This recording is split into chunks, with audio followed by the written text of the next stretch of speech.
From Carolla One Studios in Glendale, California, this is the Adam Carolla Show. Today, Adam sits down one-on-one with the director of school choice at Reason Foundation, Corey DeAngelis. Plus, we'll do a live Q&A courtesy of the Stereo app. And now, hard at work on a children's Christmas book about his dog called Phil E's Navidad, Adam Carolla. Nice. Yeah, get it on. Got to get on a choice. We're going to get on. And a little format change. Corey DeAngelis, PhD, one of the nation's leading authorities on school choice and homeschooling, is with us because I'm very passionate about this subject. Good to see you, Corey. Hey, thanks so much for having me. So a lot of people reached out to us because they heard me talking about it a lot. And they were like, well, this guy Corey knows more than anybody. So let's talk to him. And so here we are. And I'm so glad you joined us. First things first, I don't have a dog in this fight. I think everyone, I've heard, I've said like, hey, we got to end the lockdown. And people go, oh, that's because you're rich. And it's like, no, it's not because I'm rich. Because I'm rich and I work, we should stay locked down. It doesn't affect me or my family. And this has nothing to do with me. I have two kids. They're in the 9th grade. They go to a very good school. And it's all free because I live in a nice neighborhood. So that there's no dog in the fight. I do not know anyone who lives in the inner city who's being affected by this. I'm simply trying to weigh the evidence. Yeah, and school choice is similarly an equalizer because rich people already have school choice. They can already afford to live in the neighborhoods that tend to be residentially assigned to the best, quote unquote, traditional public schools. And they can already afford to pay out of pocket for private school tuition and fees and pay for the costs associated with home-based education. Funding students directly, this idea of school choice allows for more equality, and that allows less advantaged families to take advantage of private school tuition and fees and to access home-based education as well. And I just like to remind everybody at the beginning of these kinds of conversations that that's how I define school choice. It's funding students instead of institutions, just like we do with so many other taxpayer-funded initiatives already, like Pell Grants and the GI Bill for higher education. That funding doesn't go to a residentially assigned government-run school regardless of your choice.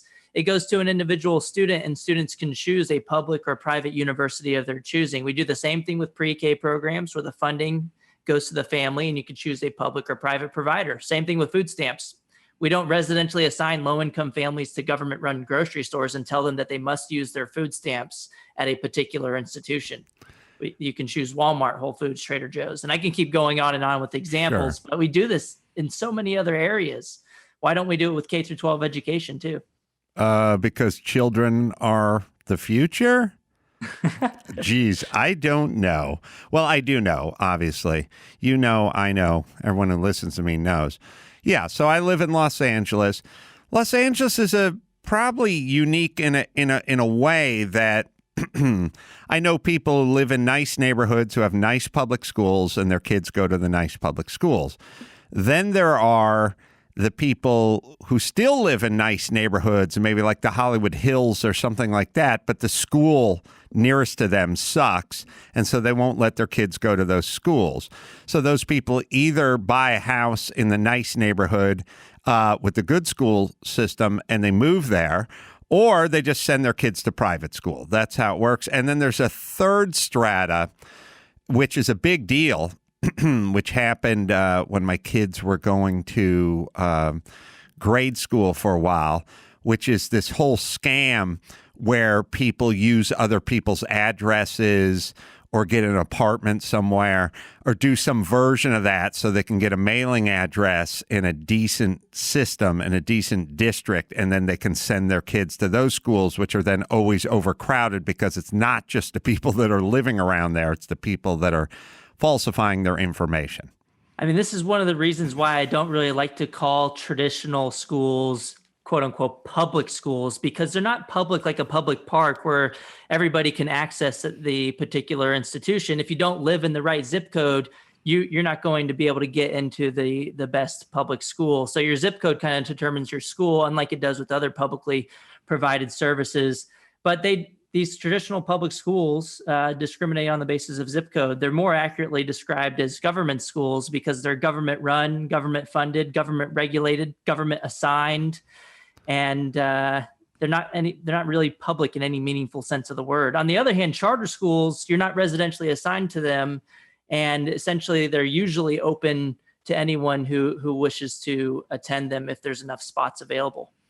Well, what is the pushback? I mean, obviously, the truthful pushback is Democrats are against this, which is so I find it so amusing that the Democrats are against choice. You know what I mean? And it shouldn't be like this. The first one of the first school choice programs in the United States in Milwaukee, the Milwaukee Parental Choice Program in 1990 is when it started. It was supported by Democrat Polly Williams.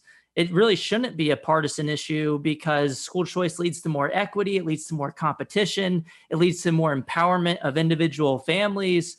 But then you start to think about the power dynamic when it comes to the teachers' unions and the parties that the teachers' unions tend to donate to. If you look at the American Federation for Teachers, for example, the second largest teachers' union in the United States, 99.2 or 99 around that amount, 0.2 or 0.4%. goes to Democratic candidates. Right. And so that might be why there's a disconnect between the theory as to why everybody should support it and then what we're seeing on the ground where particular parties are less likely to Yeah, well, I was saying to my producer earlier today, you know, we're living in a bizarre time, which is people take these subjects, policies like school choice or what have you, and then they reverse engineer them to turn them into something political, which is, I love competition. I don't want there to be a government taco, and I don't want there to be a government car, because we all can imagine what that car and that taco would be like. All right, so I'm for competition because I believe in competition, it ups everyone's game. It's the tide that raises all boats. So I then say I'm for school choice, and I've always been for school choice. I'm for everything choice. And then at some point, it becomes clear that the Democrats are against school choice, and they're in bed with the teachers' unions. And then people point at me and they go, oh, it's some Republican talking point. No, you got to that after I already announced what I'm for. So it's insane to politicize it or to graft on some politics to it when most people just arrive at that conclusion naturally and then find out later that it has something to do with politics. Well, I like to point out the logical inconsistencies for people who support other programs that fund individuals directly, but then they don't support it when it comes to K through 12. For example, all these other things I listed, food stamps, Medicaid, Section 8 housing vouchers, pre-K programs, Pell Grants in the GI Bill, all of those programs, the money goes to people and people have a choice in the matter. And you don't have to support those programs or be against those programs, but I think everybody can realize that if we're going to have that money taken from the taxpayer, it might as well go to people instead of to directly to government institutions.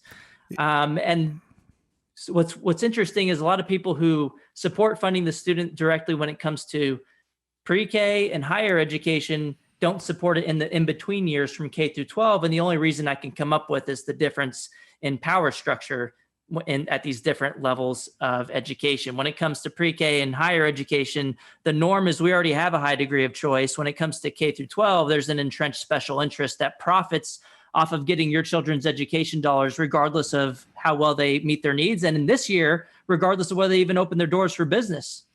Yeah, there's also something that's a little bit even more nefarious, which is the public schools want to dictate the curriculum. And they feel like that is going to be, especially out here in California, is this, fakakta, super progressive, insane curriculum. And they want to control that. And if they feel like if they give it away, and I know it's insane, but I know some of the charter schools is like, all right, we'll let you have a charter school, but here's what you're allowed to say, which is insane. It's very, and by the way, all these assholes that are constantly talking about McCarthyism. Doesn't that feel a little bit like McCarthyism? Like, okay, you can have your own school and you can pick your own school, but here's going to be the curriculum. The United States was founded in 1619 when the first slave ship landed here.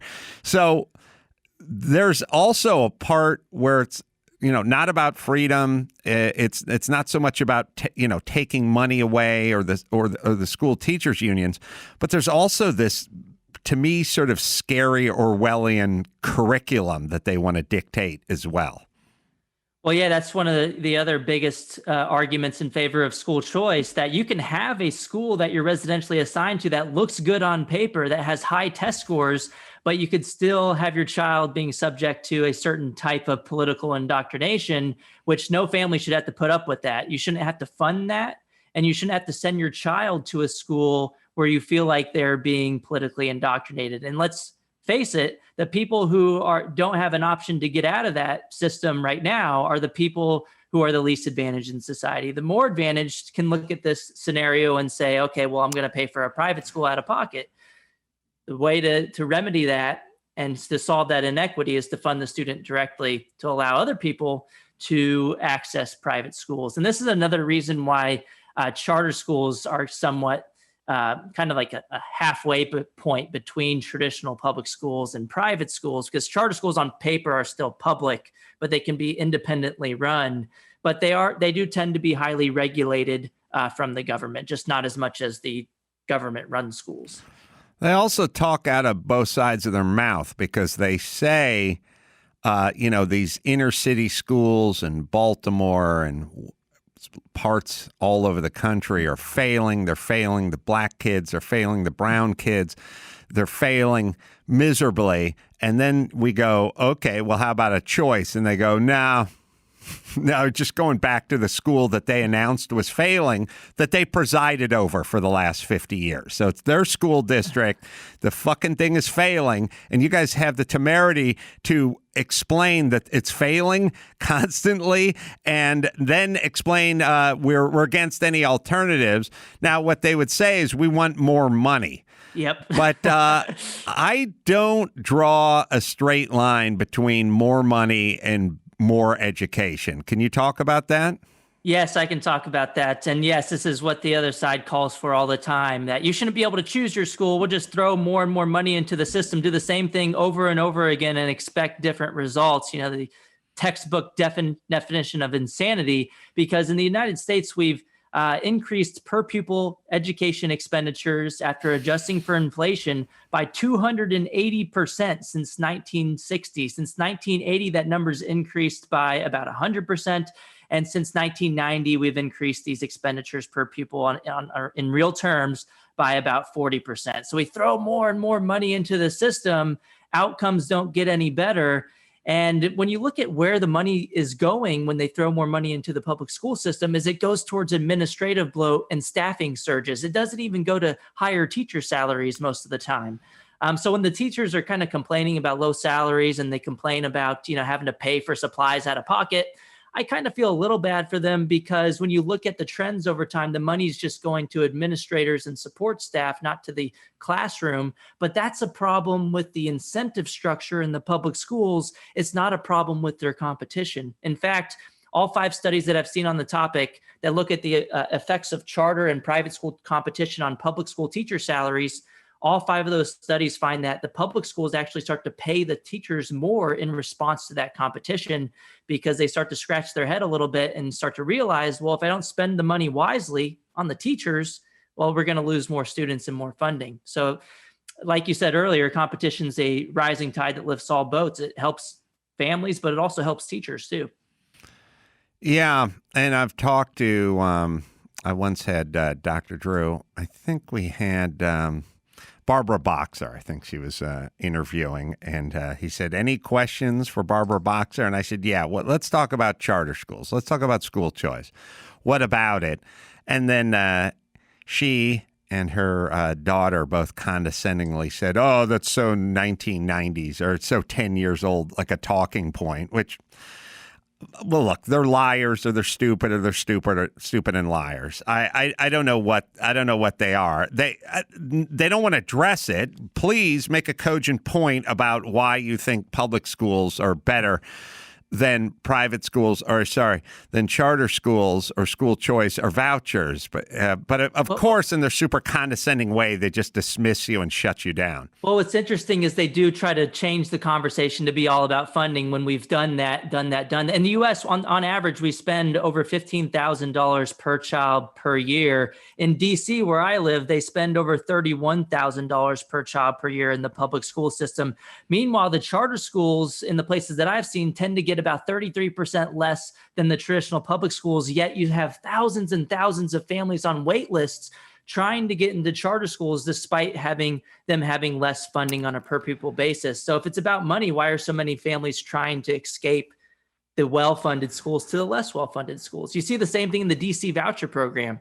The voucher kids only get about $10,000 per year, whereas the DC public schools get about triple that amount, and they get about the same or better outcomes in the private school sector. So yeah. Well, there's a kind of a bottom line, which is, people vote with their feet and their wallets. And it's like when we never stop talking about a systemically racist country and how we're so racist and we're oppressive and stuff. Okay, why is there a long line of brown and black people dying to get into this country if, in fact, that's true? And if these charter schools are no good, then why is there a waiting list? Yeah, and when we talk about systemic racism, you can kind of link that to the public school monopoly and having this residential assignment. If you kind of look at the maps in places like LA and throughout the country, the discriminatory redlining practices in the 1930s, those maps kind of mirror the district boundaries that we have today. And this is why we have such segregated traditional public schools. So if you want to allow families to get away from that system, the best way to do it is, again, school choice. And if you look at charter schools, which I think is what you were getting at, if you look at the national data from the National Center for Education Statistics, charter schools have higher proportions of lower income students and also higher proportions of minority students. In DC, for example, the voucher program out here, the average household income is about $27,000 per year. And the students, about 95% of the students using the program out here in DC are identified as Black or Hispanic. So how does the alternative, we'll just call it schools, I don't mean alternative, but I just mean like, schools, we can use vouchers and charter schools and things like that. How do they stack up academically to their public school peers? Yeah, the latest and most comprehensive meta-analysis on the evidence of charter schools was published in a book called School Choice at the Crossroads in 2019. It's a chapter by Julian Betts and Emily Tang, two California-based researchers. And they did a meta-analysis of about 40 different of the most rigorous studies on the topic. And they find that access to charter schools in the U.S.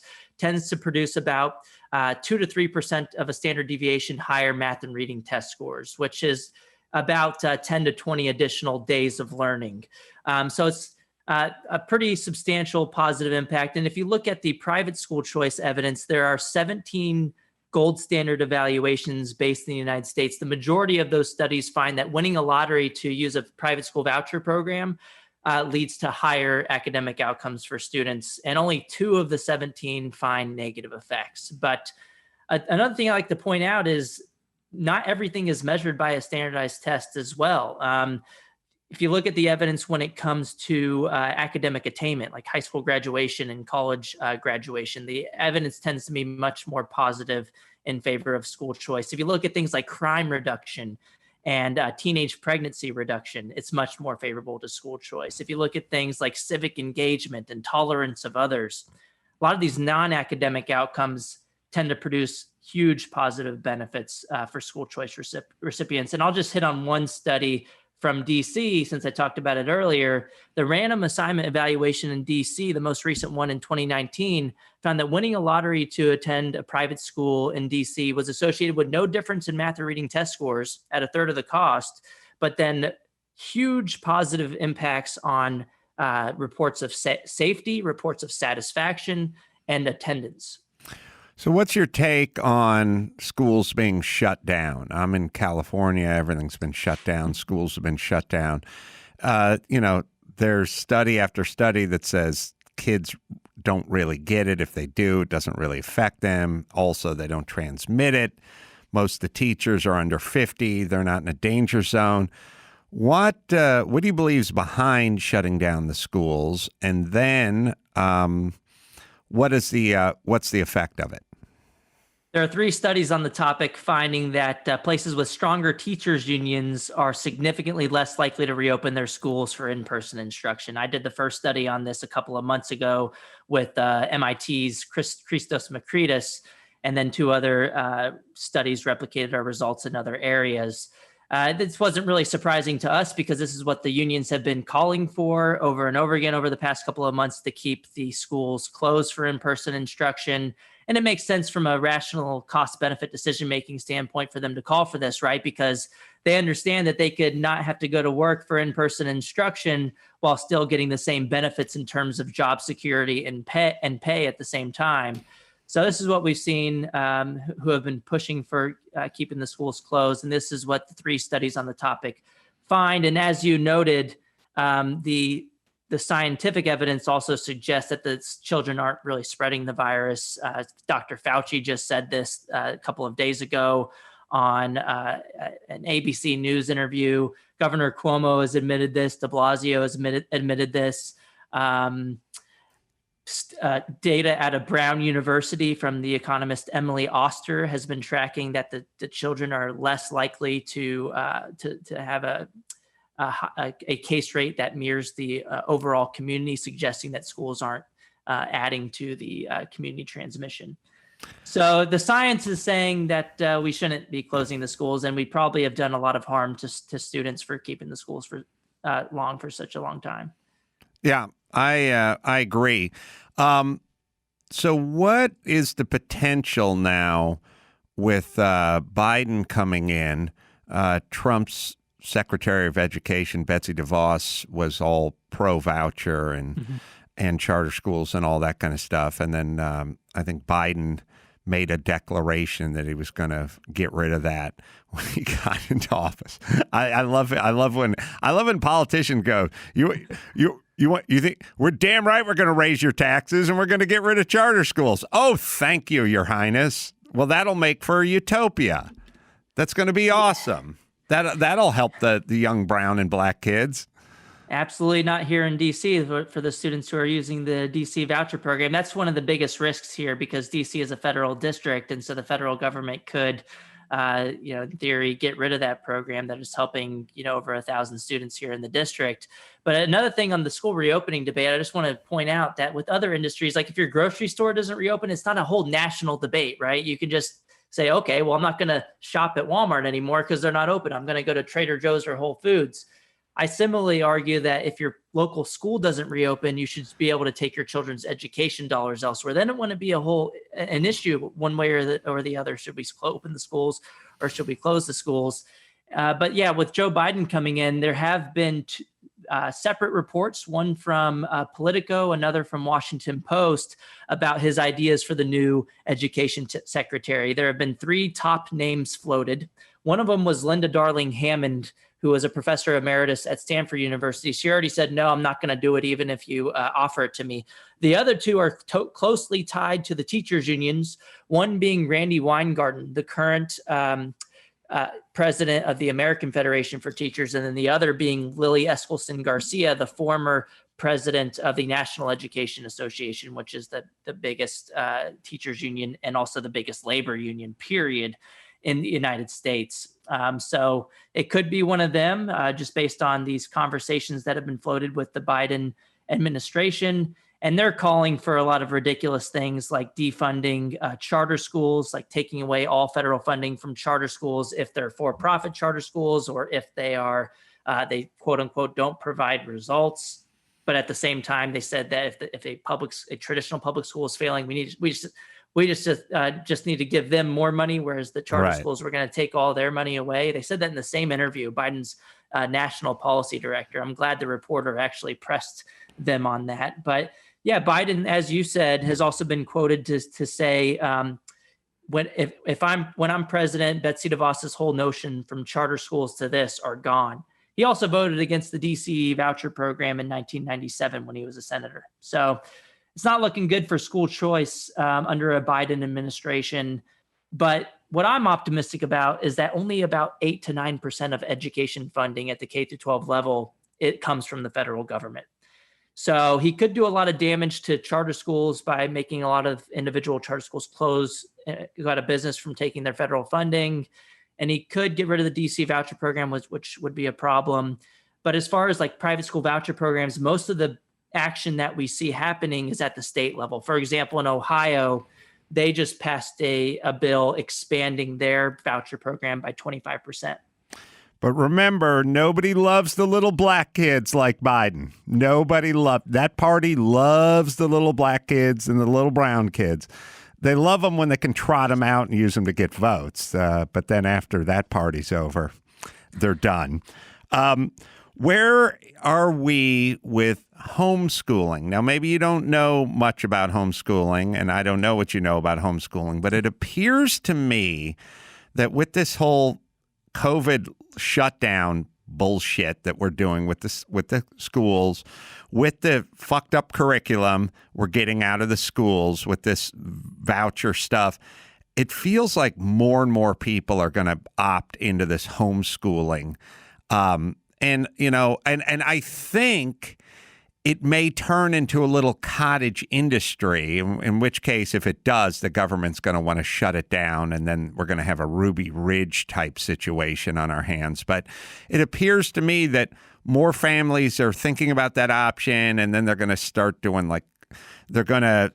involving more kids at one home, and it's not going to be an individual homeschooling thing, but it'll be like possibly a network of homeschools. What's your take on that? Yep, that's what we're seeing already in the data. If you look at the latest Gallup survey, a nationally representative survey just a couple of months ago, they estimate that the public school system will see an exodus of about 3.5 million students. They estimated that there would be a 7 percentage point drop in the proportion of children in traditional public schools in the U.S., but they also asked about homeschooling, and they estimate that there will be a doubling of homeschooling. Before the pandemic, about 3% of the school-age population was homeschooling. So if you take their estimate, that would be about 6% of the school-age population homeschooling. And then also EdChoice has been doing nationally representative surveys every month since March, just asking, based on your experience with home-based education as a result of COVID-19, how do you feel about homeschooling now? Each survey every single month has found that families are now reporting that they're over twice as likely to say that they are now more favorable of homeschooling, as opposed to saying that they're now less favorable of homeschooling. And if you look at individual states that have been reporting this data, we've seen just applications and filings for homeschooling just going through the roof. For example, the most recent data came out of Massachusetts. Their homeschool filings are up about 800% from the same time last year, and their private school filings have gone up about 80% from the same time last year. In Texas, homeschool filings have gone up by 280%, and we've seen similar numbers all across the country. You know, it's interesting. I'm trying to make sense of this current climate we're in, and I've always had this thought, and I've expressed it to Dr. Drew quite a few times, and I've said it into this microphone, which is there's this sort of unintended circumstance to a lot of the actions that are going on right now, and it takes place in many different venues. So on one hand, I feel like CNN has shot themselves in the foot because they've just lost all credibility.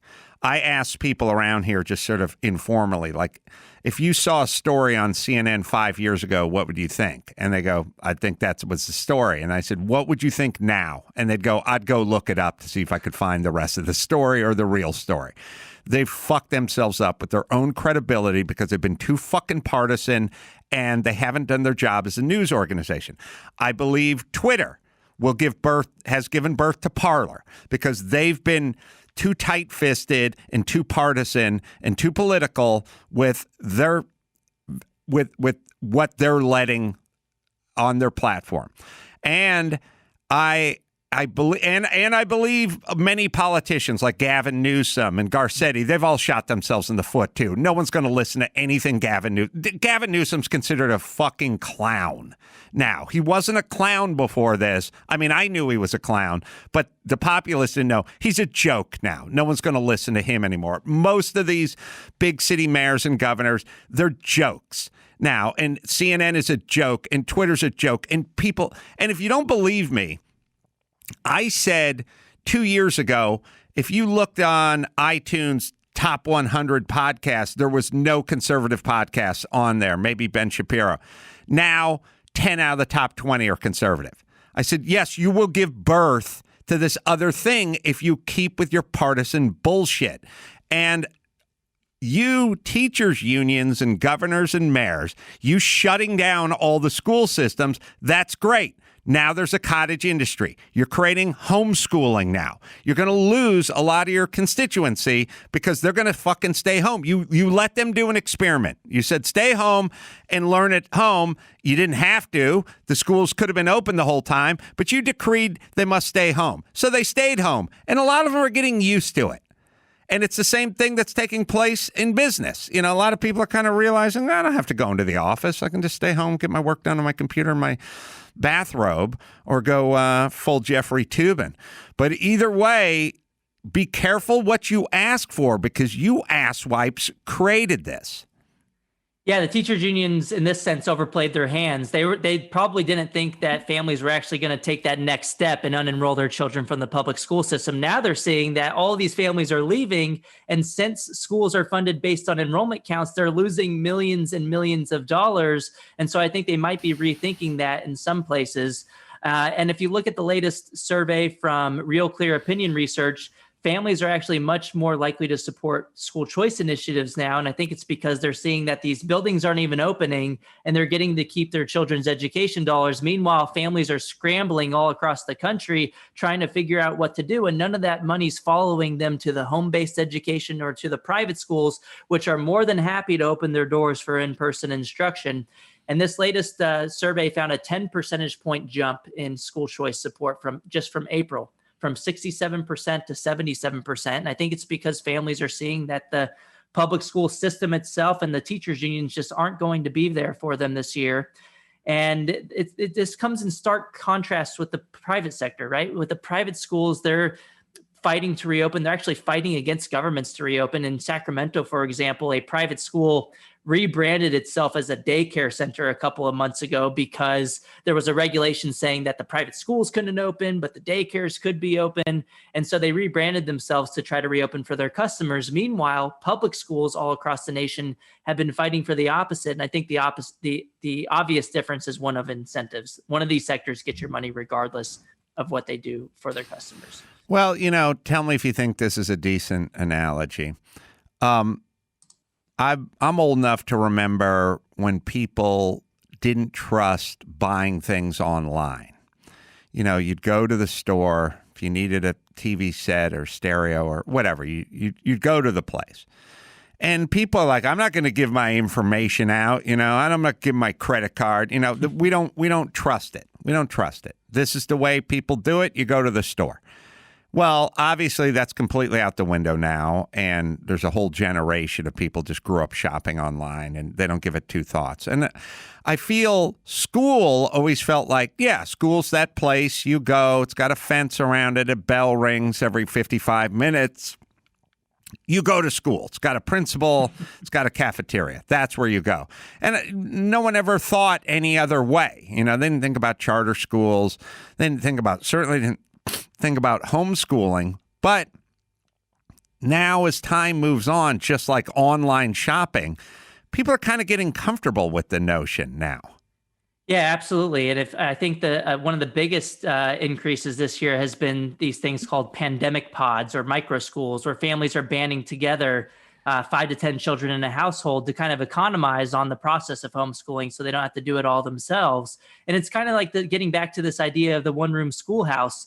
And the way that I've tried to put it is, just imagine if we did have the money following the child. Just imagine if we had $12,000 follow each child per year. You get 10 children together in a small micro school. That's about $120,000 in revenues.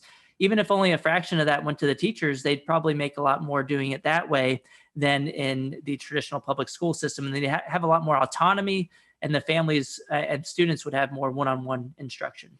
So I think it would be a win-win-win for everyone. And we've also seen these new apps that are coming out that are kind of like the Uber or Airbnb of education, where people are looking up educators using an app.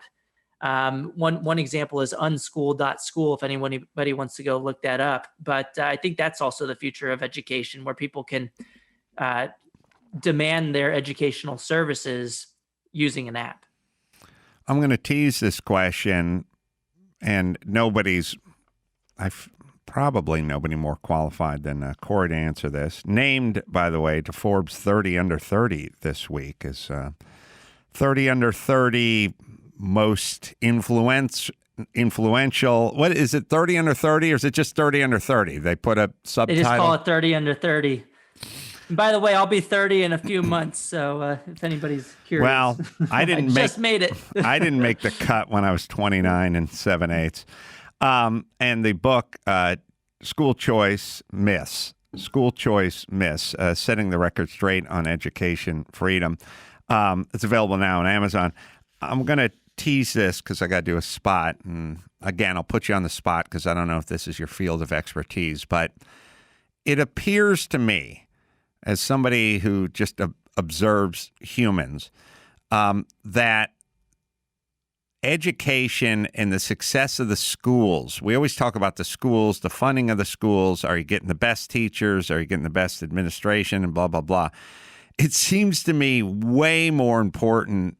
The family seems to play a much more critical role than the school teachers. My kids go to a good school, but the school is just a school built in, 1967, slab walls, flat roof, bad linoleum tile everywhere, drinking fountain with chewing gum stuffed into it.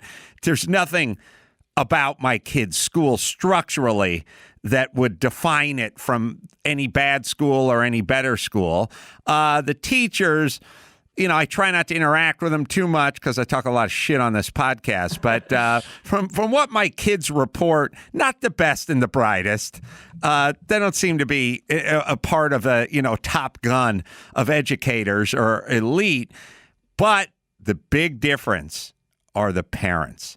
The families are intact. The parents are focused on education, and they create an environment where they keep after those kids. They're on those kids. They're not going to let them show up late. They're not going to let them not do their homework, so on and so forth. So the tease will be, and I don't know what the statistics are and if you have them in your head, but never stop talking about the school. Mm-hmm. Never stop talking about the teachers. But we rarely talk about the families, and I think that's something we should get into. I'll tease that right now. First, I'll tell you about Truff. It's sauce isn't a condiment. It's a main event, and not all hot sauces are created equal. Truff, that is Truff. And the F is for fantastic. This stuff is so good. We all use it here. It's like a luxury, top shelf hot sauce. Makes everything a 5-star meal. Adding a signature blend of red chili, black truffle, organic agave, nectar, and savory spices. I use this stuff at home. We use it here. It's great on tacos. It's great on mac and cheese. It's great on eggs. It just wakes everything up, and it's so much better than just your standard hot sauce you'd get at a diner. Makes a great holiday gift idea, and you know people that are into food. Get them something that's going to take their food to the next level. Over 10,000 5-star reviews, a best-selling sauce on Amazon and Whole Foods nationwide. It's Truff, right, Dawson? See for yourself why Truff is the biggest hot sauce on Instagram and TikTok. Get 10% off site-wide when you use promo code Adam at Truff.com. That's 10% off everything, including White Truff VIP Box and Truff Variety Pack, just in time for the holidays. Just shop at Truff.com. That's Truff. F is in fantastic.com, and use the promo code Adam. All right, and let me hit the quick Geico here. Everyone's got, do you own? Do you rent? You probably do one or the other. How about you bundle those policies at Geico? Make it easy to bundle your homeowners and renters insurance. along with your auto policy. It's a good thing. You got enough to do. So go to geico.com, get a quote, see just how much you could be saving at geico.com. All right, Corey, we'll take a quick break. When we come back, we will answer the question that I teased out moments ago right after this. All right, back with Corey DeAngelis, PhD, and just made the cut for the 30 for 30, or 30 under 30. I was thinking about ESPN. 30 under 30 for Forbes this week. The book, School Choice Myths, Setting the Record Straight on Education Freedom. And that's available now on Amazon. So families, parents, we don't talk about it because we don't like to judge, but I love judging because it's the way you get shit done. And what do you know? Yeah, families do make a big difference. So we shouldn't not talk about the effects of families. But that doesn't mean that schools don't make any difference at all. So, for example, this is why I like to cite the random assignment evaluations. For example, we know whether a particular medicine works or not because we randomly assign the drug to the treatment group and we randomly assigned a placebo or a sugar pill to another group of people. And if you compare the average difference in the outcomes, you can be pretty confident that you're finding the effect of the drug. Similarly with charter schools, if you have more students that want to attend the charter schools than there are spots available, it goes to random lottery. So you have a experimental kind of setup, which is kind of like a medical trial when it comes to school choice. And those studies tend to find positive effects, particularly when we're looking at non-test score outcomes. For example, in Harlem's Children's Zone, two researchers, Dobby and Fryer, did a random assignment evaluation and found that students who won the lottery to attend a high-quality charter school in Harlem's Children's Zone were a lot less likely to commit crimes. The male students were completely reduced their chance of committing a crime and eliminated it, actually. The winners of the lottery, 0% of them were incarcerated for a crime. And for female students, they experienced about a 59% reduction in teenage pregnancy. And since it's a random assignment evaluation, we can't say it's a difference in the family background characteristics or the background characteristics of the students. But that as well doesn't mean that families don't matter. So, but I do think that when families have more feeling of empowerment when it comes to choosing their child's school, they become more involved with that process for their children. So it's not a silver bullet for sure, but it definitely can help. And there is some evidence suggesting that when families get the opportunity to choose a school, they start to do more research on their children's education. Right. So according to what you're saying, it's a nice little sample because it's a lottery and they're randomly picked. So you can see how this group is doing versus that group randomly, whereas other things kind of pollute the test sometimes because they go, well, if it's first come, first serve, well, then the more ambitious families would get their kids in first and they're already sort of pre-wired for more involvement in their kids. But it's also self-selecting group and that you're a parent or parents that thought enough about your child's education to even get your ticket dropped in that hat for the lottery. So, you know, you're already seeing people that are more involved by nature than, let's say, my parents would have been.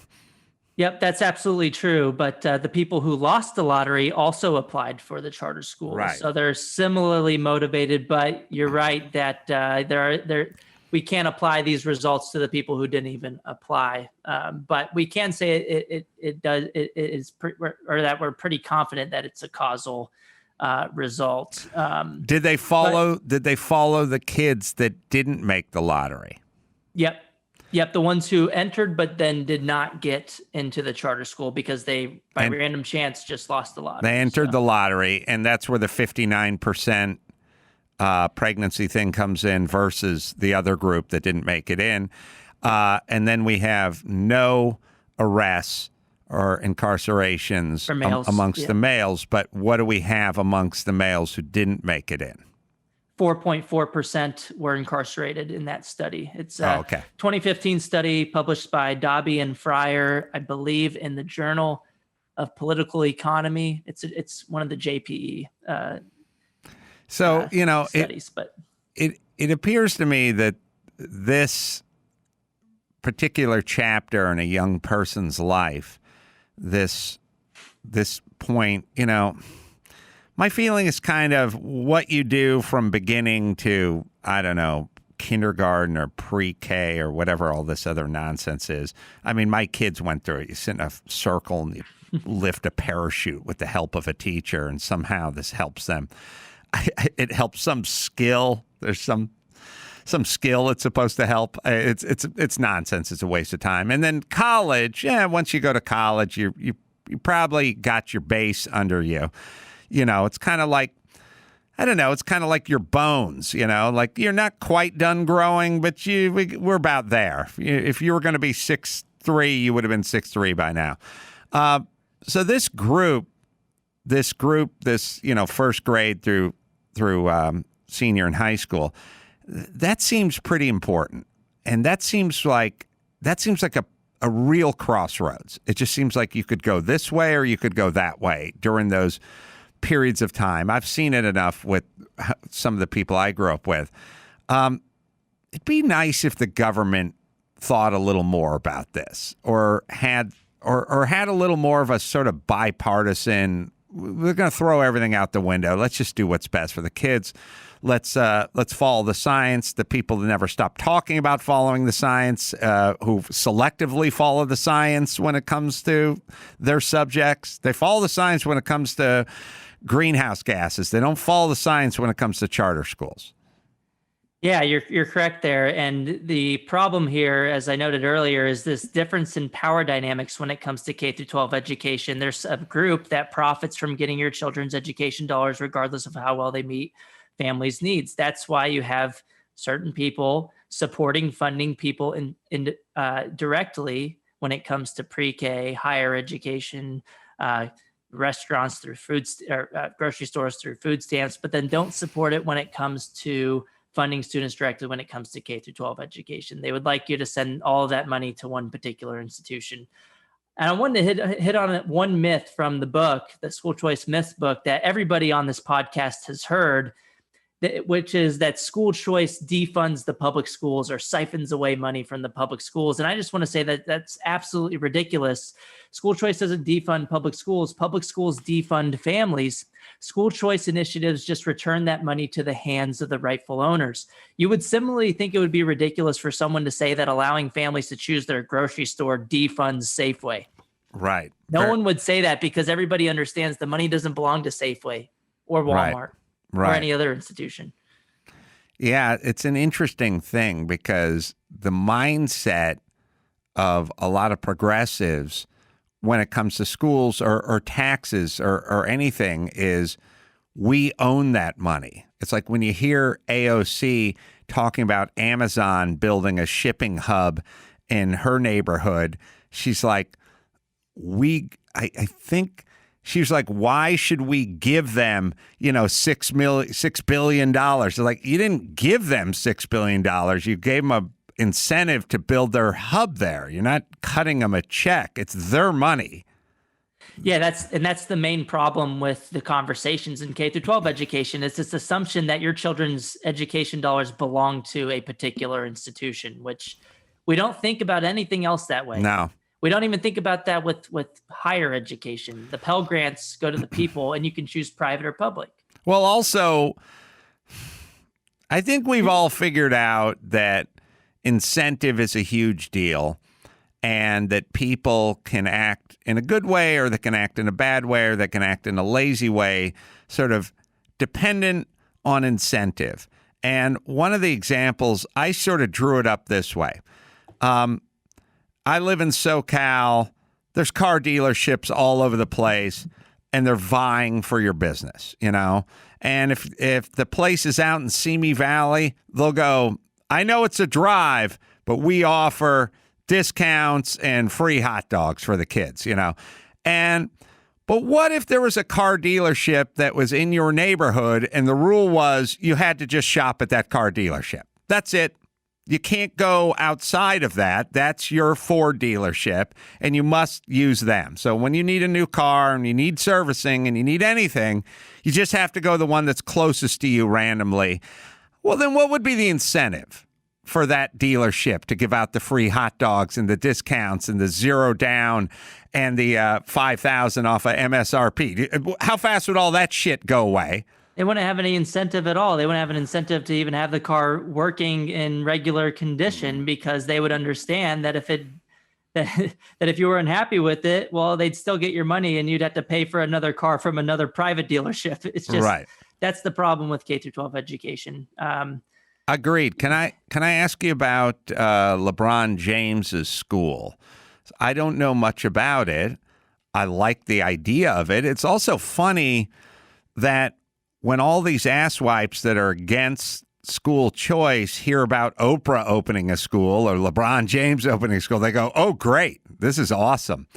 It's like, well, then are you for it? I mean, do you wish LeBron James opened more schools or Oprah opened more schools? I know Oprah's an Africa thing, but what is the LeBron James school? He's kind of the tip of the spear of the liberal living in SoCal. And if, in fact, it's a good thing, then shouldn't we praise him and try to replicate it? Yeah, it's no different whether LeBron James starts a school or whether some other private entity starts a public charter school. It shouldn't matter who starts it. And I think, yeah, they should be logically consistent and support families having options, regardless of whether it's a celebrity starting the school or not. Because it works the same as any other charter school, right? And you can make the same arguments that LeBron school's siphoning away money from the traditional public school, but and you can make the similar argument when people are paying for private school out of pocket. That when someone pays for a private school out of pocket, the financial effect on the traditional public school is the exact same as if you were switching to a charter school. That's a very good point, which is nobody ever blames anyone for sending their kids to private school. As a matter of fact, they get praise, and especially if it's a family that's a little close to the poverty line, when they scrimp and save and get their kid to a private school, they're heroes essentially. But you're saying ostensibly it's the exact same thing. It's one more kid that's not in the school that's closest to them, and thus one less paycheck for the school system. Yep, because they're funded based on enrollment counts. So the financial effect's the exact same. And it's actually even worse than that when it comes to public schools, because in places like California, it's largely funded based on enrollment counts, but I think it's probably around 70% is based on student enrollment of the funding. So what that means mathematically is when a public school loses a student to a private school or to a charter school or to a voucher program, they get to keep a lot of the money for students they're no longer educating. Just imagine if Walmart got to keep 30% of your grocery bill each week, even after you started shopping at Trader Joe's or Whole Foods. Walmart would be happy about that deal. And I argue similarly, the public school should be happy they get to keep any money at all for students who are no longer there. What is the LeBron James format? I'll let you noodle on that in a second. I don't know. I've looked into it a little bit. I don't know if you would typify it as a traditional charter school. And I'd be curious sort of what it was or how you would describe it, I guess. Let me hit Lids here. Need the perfect gift this season? Lids has them officially licensed sports gear or iconic brands like Nike, Adidas, Champion. Lids, North America's largest hat retailer. Visit any Lids store and associate will help you find the perfect cap for anyone on your holiday gift. Lids is the leader in headwear, including all the authentic MLB on-field caps, NFL sideline caps, and knits, plus a huge variety of fashion styles, colors, and Lids exclusives. You can visit lidsloyal.com/Adam. That's lidsloyal.com/Adam for 25% off your next in-store purchase. I just got my hat from Lids, my Los Angeles Rams hat, and I I gave it to my son this morning. He's like, ooh, this is sweet. Perfect gift is waiting. Visit Lids, right, Dawson? Visit lidsloyal.com/Adam for your 25% off coupon on your next in-store purchase. So what do we need to know about LeBron's I Promise School in Akron? Yeah, I just remembered LeBron James' I Promise School was actually not technically a public charter school. I think it's more accurately described as a magnet school. You'd have to check with me on that, but I don't think it's a public charter school. And this kind of gets kind of muddied in the definitions. A lot of people are like, well, what's the difference between a magnet school and a charter school? The difference is they're both public schools of choice. They're classified on paper as public schools, and you're not residentially assigned to them. But magnet schools are run by the government, whereas charter schools can be independently operated. Mm-hmm.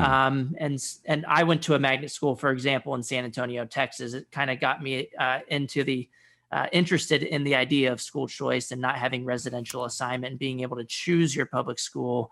But other than the ownership, it's not very different. And with a lot of magnet schools, they can have selective admissions. Like they can say that you have to have these types of grades to get in, or different types of admissions criteria. Whereas charter schools in general, there are exceptions, but in general, public charter schools, although they're privately operated, are generally not allowed to have selective admissions. They have to accept all comers and then use random lottery when they don't have enough seats. Final question. Are you able to get your message out to people who may affect some policy? I mean, I know the answer is yes, but what I'm saying is like, what are the chances that you could get hold of some folks or get an audience with some folks that had, that had some power, that could affect some policy, and that they would listen instead of just going full sort of partisan political, teachers unions? Are you getting any traction? Yeah, I've had a conversation with Rand Paul on my podcast a couple months ago. He released the School Act, which was a restructuring of virtually all federal education dollars and reallocating it from buildings to individual students if they want to choose an alternative for their child. So that would have been great. But the problem is with Congress, we have a split Congress that's probably not going to pass school choice legislation anytime soon. So it really needs to... Because they love the brown kids. Because they love the brown babies so much. I think 2021 may be the year for school choice, though, at the state legislatures. I mean, the elections went pretty well in terms of people who favor school choice in different states. Just last month, Ohio expanded their private school voucher program by 25%. And I feel like there's going to be some more expansion at the state level. For example, New Hampshire now has a friendly environment for private school choice as well. Well, a positive note to go out on, and thank you for doing the Lord's work, Corey DeAngelis. The book, School Choice Myths, it's available now on Amazon. Thanks for telling us everything anyone would need to know about this subject. And if people are listening and know somebody who may not be schooled up, pardon the pun, because I think a lot of the problem is people just don't know. And they can't, they don't know, and they don't care, and they don't care to know. Like it's just the money, with taking money away from the schools. And that's why they just blindly, idiotically go that way. They're not really using their deductive reasoning. Like why? What would be bad? When is choice ever bad? And don't you love choice in every other subject? So why are you fiddling with the kid's future? So take this and share it with one of those people, please. Corey DeAngelis, thank you so much for joining us. Thank you so much for having me. Keep us updated. All right, last but not least, Madison Reed. Well, Madison Reed started making great products for women. And after a little while, they said, well, why don't we do Madison Reed Mister? It's gray blending, natural looking color. For your hair and beard, you can see the before and after shots online. They look great. No shoe polish look. Maybe just want a little more pepper and a little less salt. Madison Reed Mister makes it easy to find the color match you want. You go to the website, you get the kit. I've used it. Very natural, very easy. You just apply the color gel, make sure you got the right color matched up, go online. And then the activator, let it sit for 10 minutes, rinse it out, and Bob's your uncle. They'll deliver the kit straight to your door. It's Madison Reed Mister. Right, Dawson? Go to MadisonReedMr.com. That's MadisonReedMR.com and use code Adam10 for 10% off plus free shipping on your first box. Again, that's code Adam10.